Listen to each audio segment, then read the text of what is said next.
আপনারা সহজ পদ্ধতিতে কিভাবে আম গাছে এক গাছে দুই জাত করবেন, দেখেন সহজ পদ্ধতিতে। আপনারা সম্পূর্ণ ভিডিও দেখলে আপনারা অনেক কিছু শিখতে পারবেন, জানতে পারবেন, বুঝতে পারবেন। এই দেখেন আমি একটা ডাল কেটে 3 ভাগের 1 ভাগ নিয়েছি, আর সেখানে দেখেন আমি সায়নটা আবার ফুটা ফুটা ভাব নিয়ে যে কোনো দেখেন দুও সাইড আমি যতখান ফেরে নিয়েছি ঠিক অতখান আমি এই সায়নটাও কেটে নিয়ে একটা সমাপ্তি দিলাম লাস্টে দেখেন।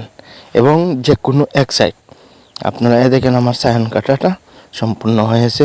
এবং আপনারা এই যে সময় সায়নটা ঢুকাবেন যে কোনো এক সাইড আপনারা মিলিয়ে 01 পলিথিন দিয়ে ভালোভাবে টাইট করে, যাতে এখানে বৃষ্টির পানি হাওয়া বাতাস যাতে প্রবাহিত না হয়, এরকম একটা 01 পলিথিন নিয়ে ভালোভাবে পেঁচিয়ে দিবেন।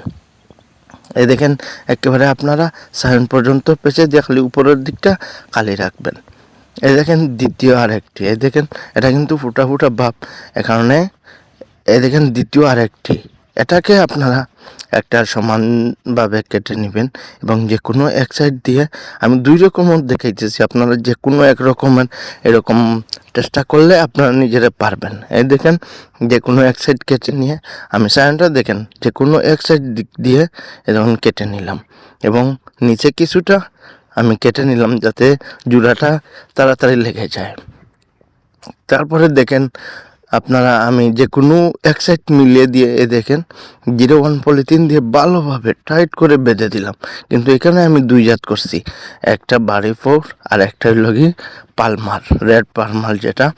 এরকম আপনারা টিপস পেতে আমার ইউটিউব চ্যানেল সাবস্ক্রাইব করবেন, ফেসবুক পেজটা ফলো করবেন, লাইক কমেন্ট শেয়ার করবেন বেশি বেশি করে, যাতে আপনাদেরকে এই ধরনের ভিডিও আরও বেশি বেশি দেখাইতে পারি, দিতে পারি। আর আমার আপনারা সম্পূর্ণ দেখতে থাকেন। এই দেখেন পলিথিন দিয়ে ভালোভাবে আমি খালি উপরের দিক দিয়ে খুলে রাখছি। আপনারা সব সময় ফলো করবেন, যেটা যে কোনো এক সাইড আপনারা মিলিয়ে দিবেন, দেখবেন আপনাদের কলম সফল হবে। আর এরকম টিপস পেতে দেখেন আমি এক গাছে 2 জাত করছি, আপনারা এভাবে একবার হলেও চেষ্টা করেন।